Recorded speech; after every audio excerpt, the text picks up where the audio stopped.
2 minute में ज़िंदगी नहीं बदलती मेरे दोस्त, 2 मिनट में ज़िंदगी नहीं बदलती मेरे दोस्त, लेकिन 2 मिनट में सोच कर लिया गया डिसीजन आपकी ज़िंदगी को बदल के रख देगा। हेलो दोस्तों, स्वागत है आप सभी का आपके अपने यूट्यूब चैनल श्री रघुवर क्लासेज में। दोस्तों यहाँ पर देखो, जैसा कि मैं लगातार आपको यार अपनी सुपर 5 की क्लास दे रहा हूँ यूपी पुलिस कांस्टेबल री एग्जाम के लिए, और बिल्कुल यार ये जो क्वेश्चन है आपके लिए कोई बेवजह के क्वेश्चन नहीं है। इसमें मैं अधिकतर क्वेश्चन वही प्रयास कर रहा हूँ जो आपके पिछले यूपी पुलिस के एग्जाम हुए हैं और वहाँ पर क्वेश्चन पूछे गए हैं, वही क्वेश्चन अभी मैं अधिकतर आपके लिए ला रहा हूँ। ये क्वेश्चन बिल्कुल प्रीवियस ईयर एग्जाम में पूछे हुए क्वेश्चंस है, तो बिल्कुल बिना हम टाइम लॉस किए हुए और आज अपने इन सुपर 5 क्वेश्चन का पूरी तरह से सफाया करेंगे। तो यहाँ पर देखो, जैसा कि फर्स्ट क्वेश्चन दिया हुआ है, मैंने बोर्ड पर लगा दिया है, बिल्कुल आप देख सकते हो। 256 के वर्गमूल और 16 के वर्गमूल के गुणनफल ज्ञात करें और फिर परिणाम के वर्गमूल को ज्ञात करें। बहुत ही प्यारे शब्दों के साथ मैं आपको एक एक पॉइंट बिल्कुल बारीकी से बताऊंगा मेरे दोस्त, बस आप समझते हुए चलना। जैसे कि यहाँ पर देखो क्वेश्चन, देखो जब इस टाइप के क्वेश्चन आते हैं ना, तो बहुत से बच्चे होते हैं यार जिनकी मैथ वीक है ना, वो केवल लैंग्वेज से ही डर जाते हैं, जबकि ऐसे क्वेश्चन में बिल्कुल कुछ भी नहीं होता है। आप बहुत ही प्यारे तरीके से लैंग्वेज पढ़िए, लैंग्वेज की एक एक बात को आप फॉलो करते जाइए, क्वेश्चन आपका चंद मिनट में सॉल्व हो जाएगा।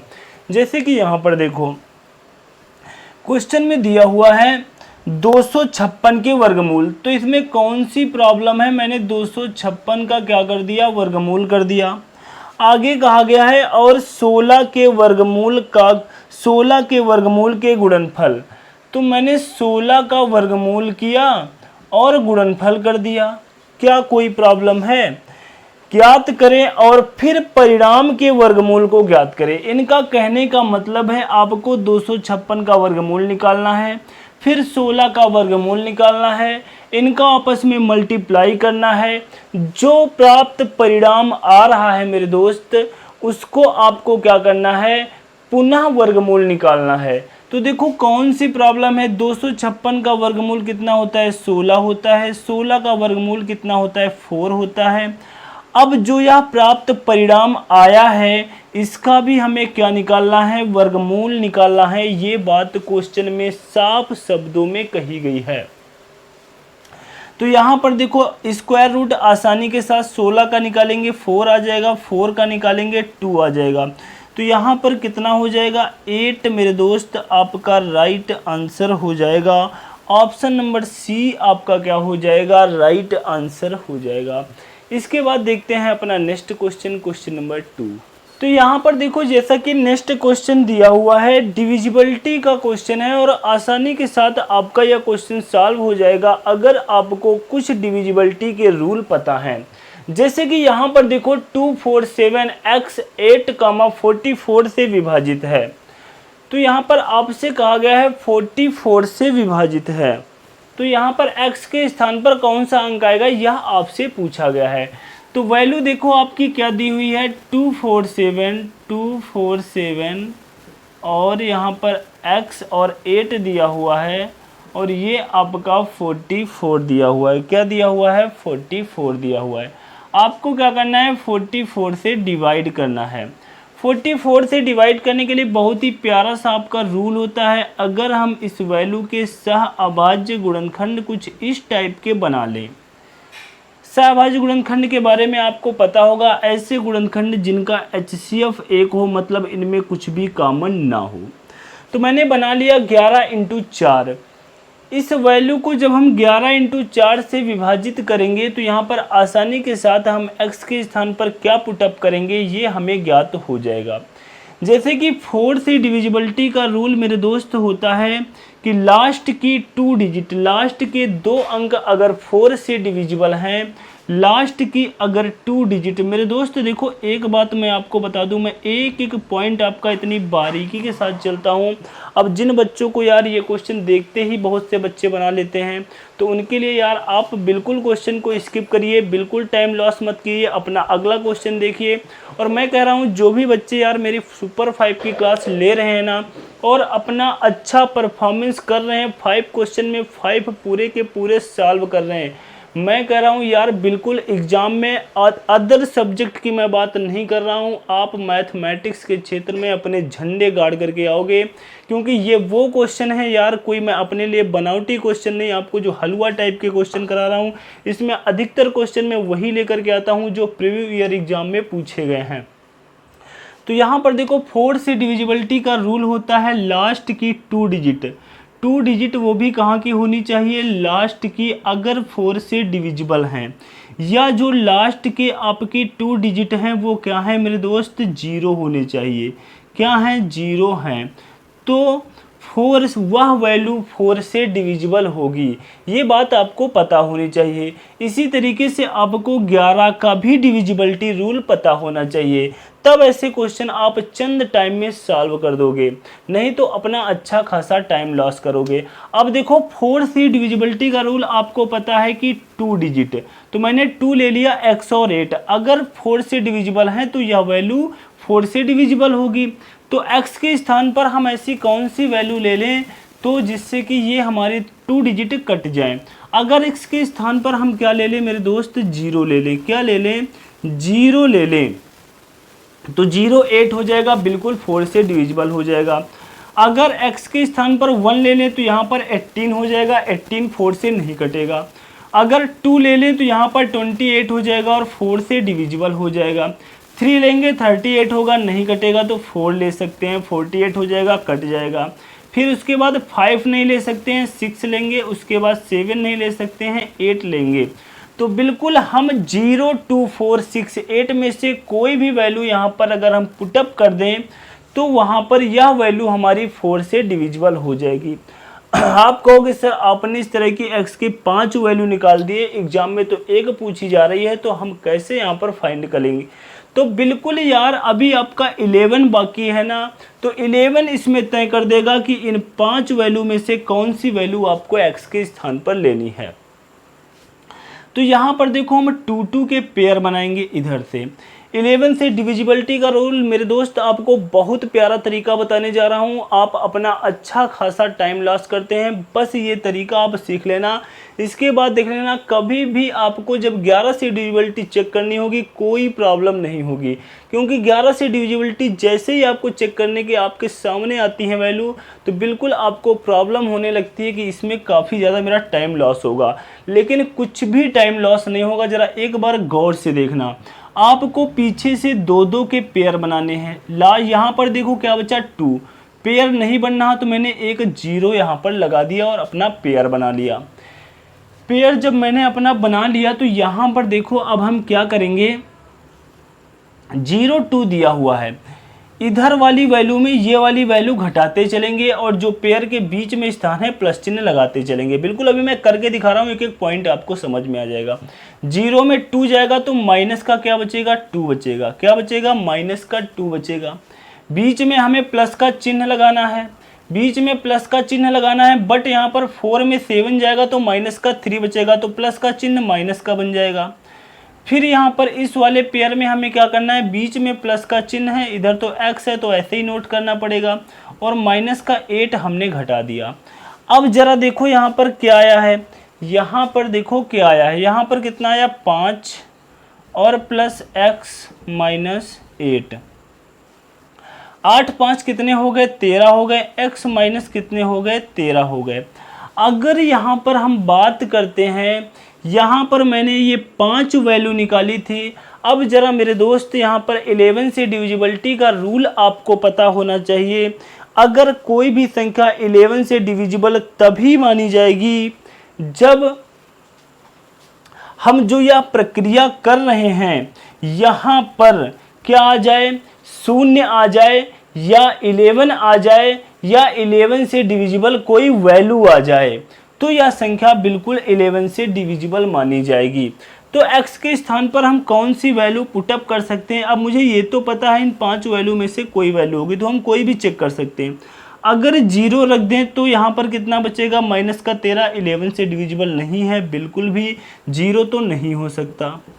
2 जरा यहाँ पर रख रहे हैं, तो 2 को अगर रखेंगे तो यहाँ पर कितना हो जाएगा, माइनस का 11 आ जाएगा। कितना आ जाएगा, माइनस का 11 आ जाएगा, और बिल्कुल यह 11 से डिविजिबल है। तो यहाँ पर 2 भी यहाँ पर 2 हम ले सकते हैं। लेकिन आपके मन में अभी डाउट है सर 4 और 6 8 से भी आ गया, तो हम क्या करेंगे, कभी नहीं आएगा, चेक कर लो आप। यहाँ पर 4 रखोगे तो कितना आएगा, 9 आएगा, बिल्कुल 9 आपका 11 से डिविजिबल नहीं है। 6 रखोगे तो 7 आएगा, 11 से डिविजिबल नहीं है। 8 रखोगे तो 5 आएगा, 11 से डिविजिबल नहीं है। तो बिल्कुल मेरे दोस्त 2 आपका क्या हो जाएगा, राइट आंसर हो जाएगा। x के स्थान पर हमें कौन सी वैल्यू प्रतिस्थापित करनी है, तो x के स्थान पर अगर हम 2 यहाँ पर प्रतिस्थापित कर दें तो यह पूरी वैल्यू 44 से डिविजिबल हो जाएगी, पूरी वैल्यू 44 से डिविजिबल हो जाएगी। इसके बाद देखते हैं अपना नेक्स्ट क्वेश्चन। यहाँ पर देखो, जैसा कि नेक्स्ट क्वेश्चन दिया हुआ है, एक आयताकार भूखंड की लंबाई इसकी चौड़ाई से 3 गुनी है, मतलब तिगुनी है। भूखंड का क्षेत्रफल 768 मीटर स्क्वायर है, तो भूखंड का परिमाप ज्ञात कीजिए। देखो मैं आपको जो भी यार क्वेश्चन करा रहा हूँ, मैंने 2 क्वेश्चन आपको कराए हैं और मैंने आपका अच्छा खासा टाइम लिया है, मैं आपको ये बात बता दूँ। लेकिन यहाँ पर जो मैंने टाइम लिया है ना यार, अगर आप इसको अच्छी तरीके से अपने माइंड में सेट कर लोगे ना, ऐसे क्वेश्चन को बस 5 से 10 सेकंड में उड़ाओगे। मैं टाइम ले रहा हूँ ये मायने नहीं रखता है, मेरे कराने के बाद आप सीख करके कितने कम टाइम में लगा रहे हो ये मायने रखता है। तो एक आयताकार भूखंड है जिसकी लंबाई क्या है, चौड़ाई से 3 गुना है। तो मैंने मान लिया यार लंबाई हमारी कितनी है और चौड़ाई कितनी है, मान लेते हैं लंबाई हमारी 1 है तो चौड़ाई कितनी है, 3 गुना है, मतलब 3 है। यहाँ पर आपका एरिया दिया हुआ है L इंटू बी। एरिया कितना दिया हुआ है, L इंटू बी कितना दिया हुआ है, 768 मीटर स्क्वायर, 768 मीटर स्क्वायर। और L का मान देखो 3 गुनी है, तो यहाँ पर जब भी हम इस तरीके के कंडीशंस में मानते हैं या हम रेशियो में मानते हैं तो ये वैल्यू अपने आप में पूरी नहीं होती है। तो इनको हम K करके सपोज दैट मान लेते हैं या X करके मान लेते हैं, 1x या 3x। L का मान जब यहाँ पर हम रखेंगे तो कितना रखेंगे, 3K। B का मान रखेंगे 1K और कितना है, 768। यहाँ पर आपका आ जाएगा 3K स्क्वायर और 768। 3 से हम कट कर देंगे, 3 दूनी 6, 1 3 5 15, 3 6 18। K square is equal to 256। तो यहाँ पर K का मान कितना आ जाएगा, 16 आ जाएगा। K का मान मेरे दोस्त कितना आ चुका है, 16 आ चुका है। और आपसे पूछा जा रहा है कि परिमाप ज्ञात कीजिए, मतलब 2 ऑफ L प्लस बी का मान आपको बताना है। 2 ऑफ L प्लस बी का मान आपको बताना है। तो 2 ऑफ L प्लस बी के स्थान पर यहाँ पर 2 और L का मान आपका कितना है, 3K है और B का मान 1K, तो ये कितना हो जाएगा, 4K हो जाएगा। तो 2 इंटू 4 इंटू K, K का मान आपका कितना है, 16 है। K का मान आपका कितना है, 16 है। तो यहाँ पर देखो 16 चौको 64 दूना 128, कितना हो जाएगा, 128, मतलब कि 128 मीटर आपका क्या हो जाएगा, परिमाप हो जाएगा मेरे दोस्त। इसके बाद देख लेते हैं अपना नेक्स्ट क्वेश्चन। यहाँ पर देखो जैसा कि नेक्स्ट क्वेश्चन दिया हुआ है, ट्रेन का क्वेश्चन है और बहुत ही प्यारे तरीके से यहाँ पर देखो हम सॉल्व करेंगे। 2 रेलगाड़ियों की गति का अनुपात दिया हुआ है 5:6 है। दूसरी रेलगाड़ी 5 घंटे में 450 किलोमीटर तय करती है। पहली रेलगाड़ी की गति क्या है, पहली रेलगाड़ी की गति आपसे पूछी जा रही है। मतलब कि 2 ट्रेन है जिनकी स्पीड का रेशियो दे रखा है S1 ratio S2। S1 ratio S2 कितना दे रखा है, 5:6 दिया हुआ है। और दूसरी रेलगाड़ी के बारे में आपसे बताया गया है, जो दूसरी रेलगाड़ी है वो 450 किलोमीटर की दूरी 5 घंटे में तय करती है। तो दूसरी रेलगाड़ी की हम रियल स्पीड यहाँ से निकाल सकते हैं। स्पीड बराबर होता है डिस्टेंस अपॉन टाइम, मतलब कि चाल बराबर दूरी बटे समय। तो दूरी आपकी कितनी दी हुई है, 450 और यहाँ पर टाइम दिया हुआ है 5 दिया हुआ है। तो आपका कितना आ गया, 90 आ गया मेरे दोस्त। मतलब कि 90 किलोमीटर प्रति घंटा, 90 किलोमीटर प्रति घंटा जो है दूसरी ट्रेन की यह स्पीड है। और आपसे पूछा क्या जा रहा है, आपसे पहली ट्रेन की चाल पूछी जा रही है, जो पहले इनका रेशियो दिया हुआ था। तो दूसरी ट्रेन की चाल क्वेश्चन के अकॉर्डिंग, रेशियो के अकॉर्डिंग कितनी थी? 6 थी, लेकिन रियल स्पीड तो हमारी कितनी है? 90 है। तो 6 बराबर किसके हो गया? 90 के। 1 बराबर किसके हो जाएगा? 6 कम 6 और 3 6 पंचे 30 15 के। हमको मान चाहिए 5 का, मतलब पहली ट्रेन की स्पीड चाहिए, तो 15 25 75 75 किलोमीटर प्रति हावर्स। यही मेरे दोस्त क्या हो जाएगा? आपका राइट आंसर हो जाएगा। इसके बाद देखते हैं आज की क्लास का लास्ट क्वेश्चन। यहाँ पर देखो, जैसा कि सिंपल इंटरेस्ट एसआई का मेरे दोस्त क्वेश्चन दिया हुआ है, बहुत ही प्यारा सा क्वेश्चन दिया हुआ है। आपकी रेट दी हुई है 4% प्रति वर्ष की साधारण ब्याज प्रणाली के तहत कितने वर्ष में 1500 रुपये दुगने हो जाएंगे? कितने वर्ष में 1500 रुपये दुगने हो जाएंगे? मेरे दोस्त मैं आपको एक बात बता दूं, अगर सीआई और एसआई में आपको प्रॉब्लम हो रही है तो एक बार नीचे कमेंट बॉक्स में छाप देना। सीआई और एसआई के ऐसे तरीके बताऊंगा, ऐसे कंसेप्ट बताऊंगा जो आप 1 से 2 मिनट क्वेश्चन में लगाते हो, उन क्वेश्चन को आप चंद टाइम में उड़ा करके जाओगे। जैसे कि यहाँ पर ये क्वेश्चन देखो दिया हुआ है, ये तो बिल्कुल बेसिक क्वेश्चन है, बेसिक तरीके से ही बताएंगे। लेकिन जो आपके काफ़ी ऐसे क्वेश्चन होते हैं एसआई और सीआई के जो काफ़ी टिपिकल होते हैं, उनमें हम रेट में फंस जाते हैं, काफ़ी डेंजरस आपकी रेट आ जाती हैं तो उनमें फंस जाते हैं, तिमाही छमाही में फंस जाते हैं। तो बिल्कुल अगर आपको प्रॉब्लम होती है तो नीचे एक बार कमेंट बॉक्स में छापना। 1 से 2 क्लास लेकर के आऊँगा और ऐसे ऐसे क्वेश्चन कि मैं आपको बिल्कुल धज्जियाँ उड़ा करके रख दूंगा। जैसे कि यहाँ पर देखो, आपकी रेट दी हुई है 4%, आपसे कहा जा रहा है 1500 रुपये कितने वर्ष में आपका दुगना हो जाएगा। इनकी थोड़ा सा लैंग्वेज को समझो बस, क्वेश्चन में कुछ भी नहीं है। देखो रेट दी हुई है, यहाँ पर देखो आपकी रेट दी हुई है, रेट कितनी दी हुई है? 4% दी हुई है। रेट 4% दी हुई है। एक तरीके से आपका मूलधन दिया हुआ है 1500 रुपये, मतलब 1500 रुपये का मूलधन कितने टाइम में, कितने टाइम में आपसे पूछा जा रहा है? समय कितने समय में कितना हो जाएगा? 2 गुना हो जाएगा। मतलब आपके पास 1500 रुपये हैं, आप 4% की रेट से जमा कर रहे हो बैंक में या कहीं पर, तो आपसे पूछा जा रहा है कितने समय में आपका धन दुगना हो जाएगा। मतलब 1500 रुपये के आपके कितने हो जाएंगे? 3000 रुपये हो जाएंगे। कहने का मतलब है कि आपसे कहा जा रहा है कि ब्याज के रूप में आपको 1500 रुपये कितने वर्षों में मिलेंगे। यही तो बात हुई ना, 1500 मैंने जमा किए तो दुगने हो जाएंगे, मतलब कि 1500 हमें ब्याज के रूप में मिल जाएंगे, तभी तो हमारा धन दुगना होगा। तो हमारा इस क्वेश्चन में जो एसआई हो जाएगा वो कितना हो जाएगा? 1500 रुपये। बस यही बात यहाँ पर गौर करनी थी। फार्मूला आपका प्यारा सा होता है कि साधारण ब्याज बराबर क्या होता है? साधारण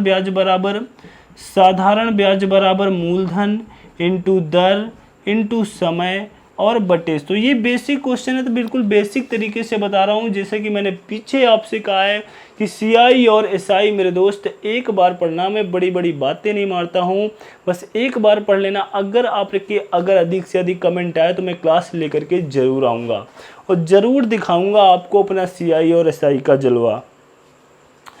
तो यहाँ पर देखो, जो आपका एसआई दिया हुआ है, कितना दिया हुआ है? 1500 दिया हुआ है। एसआई आपका 1500 दिया हुआ है, मूलधन भी आपका कितना है? 1500 है। रेट आपकी 4% है, टाइम हमें पता नहीं है, और हमें यहाँ नीचे क्या 100 तो दिया है। 1500 से 1500 आपका कट गया, 4 से 100 कटा, 25 आया। तो मतलब कि टी बराबर कितना हो जाएगा? 25 ईयर हो जाएगा। टी बराबर आपका क्या हो जाएगा? 25 ईयर हो जाएगा मेरे दोस्त। टी बराबर 25 ईयर हो जाएगा मेरे दोस्त।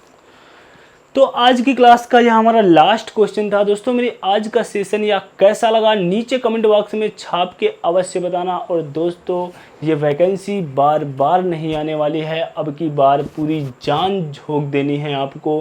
बिल्कुल वर्दी आपके तन पर होगी, बस आपको हौसला नहीं हारना है मेरे दोस्त।